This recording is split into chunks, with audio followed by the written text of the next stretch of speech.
এক লোক ইমামে আজম আবু হানিফার ধৈর্য পরীক্ষা করতে এসেছে। আলেম তো বড়, ধৈর্য কিরকম দেখি, ধৈর্য পরীক্ষা করবে কেমনে?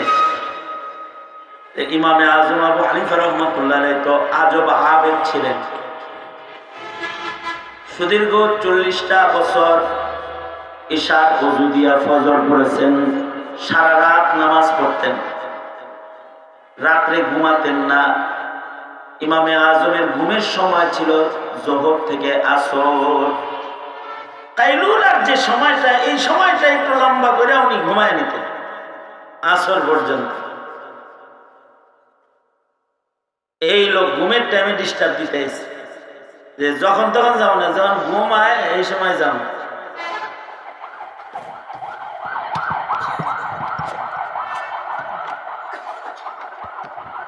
ঘুমের টাইমে যখন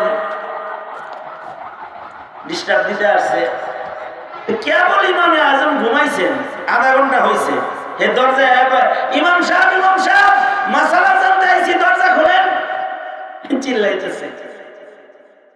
ইমামে আজম আবু হানিফার বাড়ি দোতলা বাড়ি ছিল, দোতলায় ইমাম ঘুমাইতেন। আওয়াজ শুনে দোতলা থেকে নিচে নেমে আসছেন, এসে বলে ডাকো কেন, কি হয়েছে, কি মাসলা বলো। লোকটা কয় মাসলা ভুলে গেছি। ইমামে আজম আশ্চর্য ধৈর্য। ইমামে আজম বললেন যখন স্মরণ হয় আবার আইসো। এই লোক চলে গেল। একটু চক্ষুটা লাগছে, কেবল ঘুমের ভাব আসছে, আবার আইসা বলে ইমাম সাহেব দরজা খুলেন, মাসালা জানতে আসছে। ইমামে আজম আবার দরজা খুলে তাড়াহুড়া করে নিচে আসছে। এই লোক বলে এমনি কি মানুষ মানুষের কাছে আসে নাকি, মনে হয় মারতে আইতেছেন, ভুলে গেছি। ইমামে আজম বললেন যাও, যখন স্মরণ থাকে আবার আইসো। আবার আধা ঘন্টা গেছে, কেবল একটু চোখ লাগছে, এই লোক আবার আসছে। আইসা বলে ইমাম সাহেব আইসি, বলি নাই মাসালা। ইমাম সাহেব নিচে আসছে। ইমামে আজম কি বলো? আমাদের নবীজি কথা বলেছেন 2-4টা, কিন্তু কথাগুলো জামিয়া মানিয়া। সাহাবীরা এসে, যেমন আপনারা আমাদের ওয়াজ শুনতে চান ঘন্টার পর ঘন্টা, আমরা 2 ঘন্টা ওয়াজ করলো, তারপরেও কোন পেট ভরে নাই, আরো কোন হয় নাই, আরো কোন। কিন্তু আল্লাহর রাসূলের শান, আল্লাহর নবীর কাছে সাহাবায়ে কেরাম ছোট ছোট কথাই শুনতে চাইতেন। এক সাহাবী এসে আল্লাহর রাসূলকে বলে আউসিনি ইয়া রাসূলুল্লাহ ওয়ালা তুকসির আলাইয়া। ও আল্লাহর নবী, আপনি আমাকে ওয়াজ করেন, নসিহা করেন, নসিহতটা ছোট করে করেন, বড় করে করবেন না, সংক্ষিপ্ত নসিহা করেন। আশ্চর্য আল্লাহর নবী যেমন সাহাবী নসিহত শুনতে চাইছে, নবীজি ছোট করেই নসিহত করছেন। নবীজি বললেন লা তাগজাব, রাগ করো না। এই ছোট্ট একটা কথা, এটা শুধু একটি কথা নয়, এক সাগর নসিহা এর ভেতরে লুকিয়ে আছে।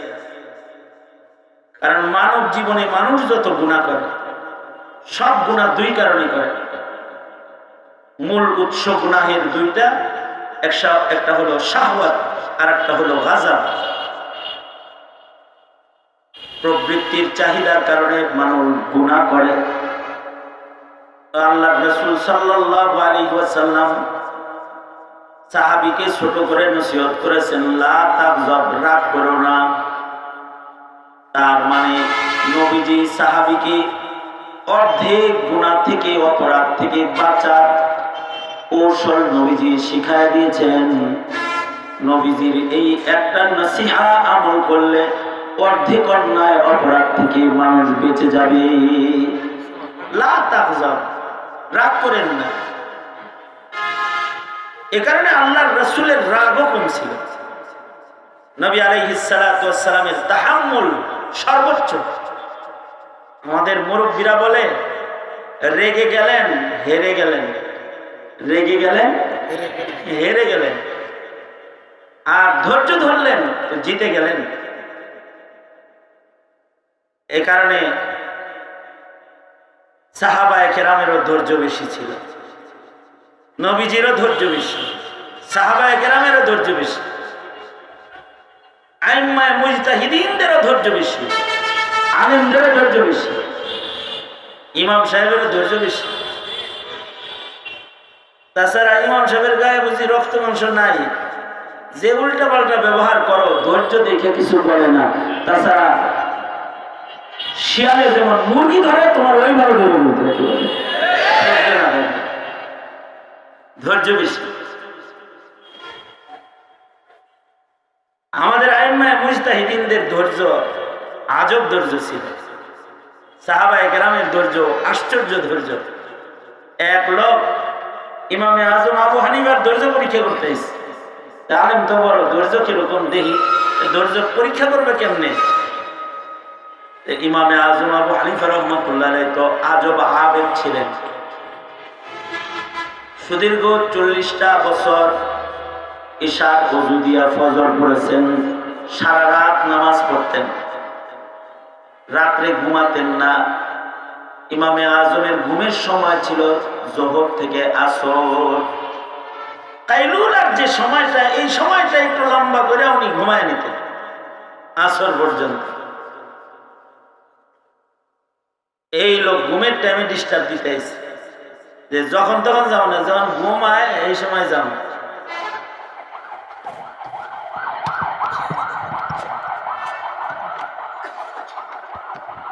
ঘুমের টাইমে যখন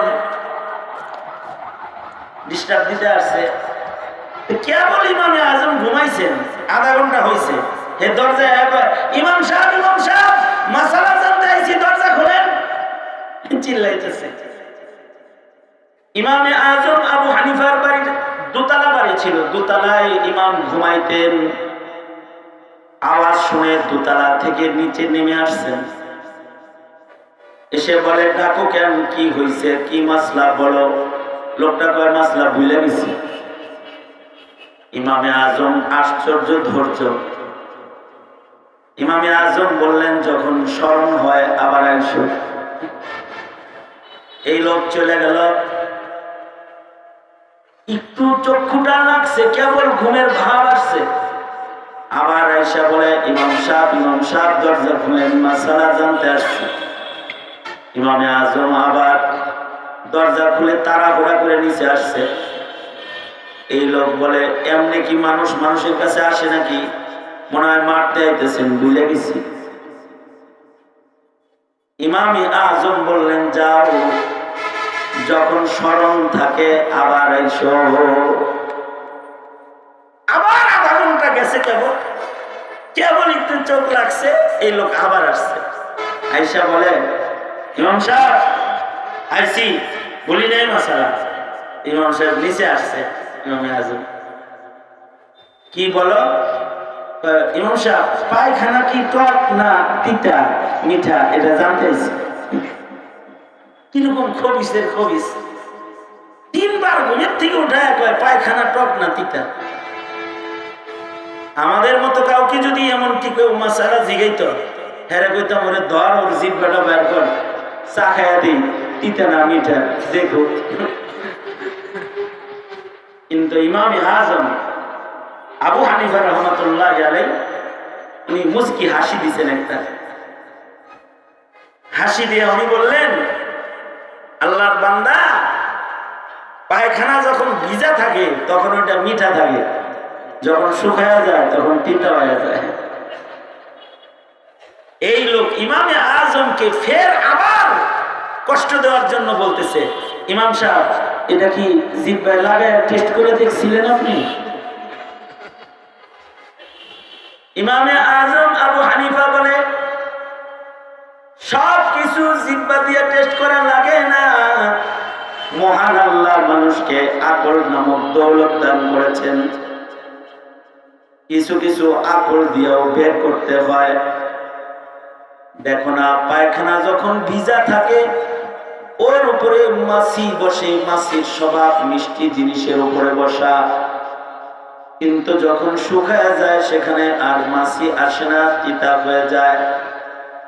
লোকটা বলে, ইমাম সাহেব আসলেই তুমি ইমামে আজম, কারণ তোমার ধৈর্য বেশি, তাই তুমি আল্লাহর কাছে মকবুল বেশি।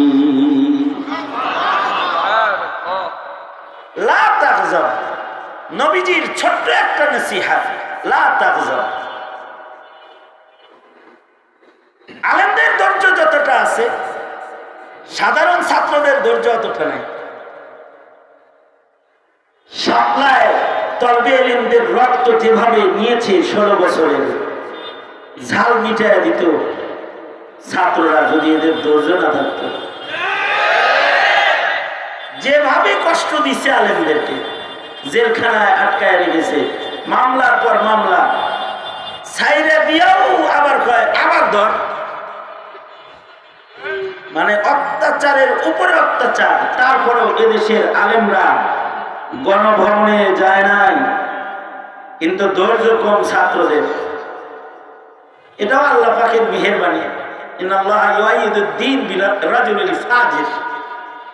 আল্লাহ তাআলা জালেম হটাইবেন তো। ছাত্র করে খালি একদিন রাজাকার হইছে, আম করে যে জন্মের পর থেকে রাজাকার শুনতেছি, কইতাছে টুপি দেখলেই কয় রাজাকার, টুপি দেখলেই কয় জঙ্গি। অথচ যারা প্রকাশ্যে দিবালোকে ধারালো অস্ত্র নিয়ে ঘুরে, ওরা হলো স্বাধীনতার সূর্য সন্তান। কিন্তু মৌলবীদের ধৈর্য বেশি, এ কারণে কিছু বলে না। 3 পয়সার মালিক কমিটির সভাপতি সেক্রেটারি হয়ে গেলে ইমাম সাহেবের জ্বালায় তেজপাতা বানায় ফেলায়, শুকায় ফেলায় বেচারারে, এরপরেও কিছু বলে না। কারণ কি? ধৈর্য বেশি। আল্লাহু আকবার বলেন, ধৈর্য বেশি। আল্লাহর রাসূলেরও ধৈর্য বেশি। এ কারণে আল্লাহর রাসূল নসিহত করেন, সাহাবীকে বললেন লা তাগজাব, লা তাগজাব। জাওয়ামিউল কালিম নবীর ছোট্ট নসিহতের ভিতরে এক সাগর নসিহত। কিয়ামত পর্যন্ত সকল উম্মতেরা যদি নবীর এই ছোট্ট একটি শব্দকে অনুসরণ করে আর এই শব্দের নসিহত যদি গ্রহণ করে, অর্ধেক গুনাহ থেকে বেঁচে থাকার শক্তি মহান আল্লাহ এক শব্দের মাধ্যমে গোটা উম্মতকে দান করবে। আরেকটা দৃষ্টান্ত বলি। আল্লাহর রাসূল ১৫০০ বছর আগে বলেছেন, দুটো হাত উপরে তোলেন তো, এক হাত নামান, আমি বলছি এক হাত নামাইতে, দুটো হাত তোলেন, মানে বুঝতেছি আপনারা শুনতেছেন কিনা। নাড়াচাড়া দেন, দেখি না হাত, আস্তে আস্তে নাড়েন, আস্তে আস্তে নাড়েন, আস্তে আস্তে, এরকম এরকম করেন, এরকম করেন, এমনি এমনি করেন। এবার জবান খুলেন, আওয়াজ করে বলেন সুবহানাল্লাহ, আওয়াজ করে বলেন আলহামদুলিল্লাহ, জোরে বলেন আল্লাহু আকবার, আল্লাহু আকবার, জোরে বলা সুন্নাত, জোরে বলেন আল্লাহু আকবার, আরো জোরে বলেন আল্লাহু আকবার। এই আপনার সানাসিটা যেরকম শুনছেন, হাদিসের কথাটা এর চাইতে গুরুত্ব দিয়ে শোনা উচিত না? আল্লাহর রাসূল ১৫০০ বছর আগে বলেছেন, নবীজি, কুল্লু মুস্কিরিন হারাম, ছোট্ট একটা শব্দ। এই শব্দটা কিয়ামত পর্যন্ত সকল নেশাদ্রব্যকে হারাম বানাইতে থাকবে। হতে পারে এক সময় সেটা মদ নামে ছিল, পরে এটা এসে বিয়ার নাম ধারণ করছে, এরপরে আরো আইসা বাবা নাম ধারণ করছে। মনে করেন নেশাদ্রব্য বাবা, ইয়াবা। সামনে যদি কোনো নেশা মামা নামও ধারণ করে অথবা খালা, এই মামা খালা নামের কোন নেশাও যদি আসে, সেইটাকে হারাম করার জন্য নতুন কোনো কথা লাগবে না, আল্লাহর রাসূলের দুটি শব্দই যথেষ্ট। আল্লাহু আকবার কাবীর। এটা আল্লাহর রাসূলের ইলমি কামাল।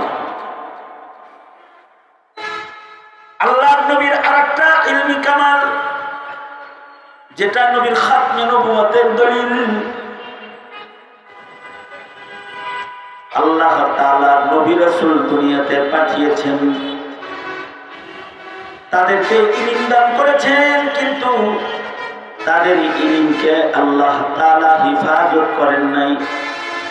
বা আমাদের নবী যেহেতু খাতামুন নবিয়্যিন, আমাদের নবীজি যেহেতু শেষ নবী, আমাদের নবীর পরে কিয়ামত পর্যন্ত আর নবী নাই। সঙ্গত কারণে সব নবী রাসূলদের ইলম হারিয়ে গেছে বটে, কিন্তু তার বন্ধু খাতামুন নবিয়্যিন রাহমাতুল লিল আলামিনের ইলম, এটা দুনিয়া থেকে কেউ মিটাইতে পারবে না।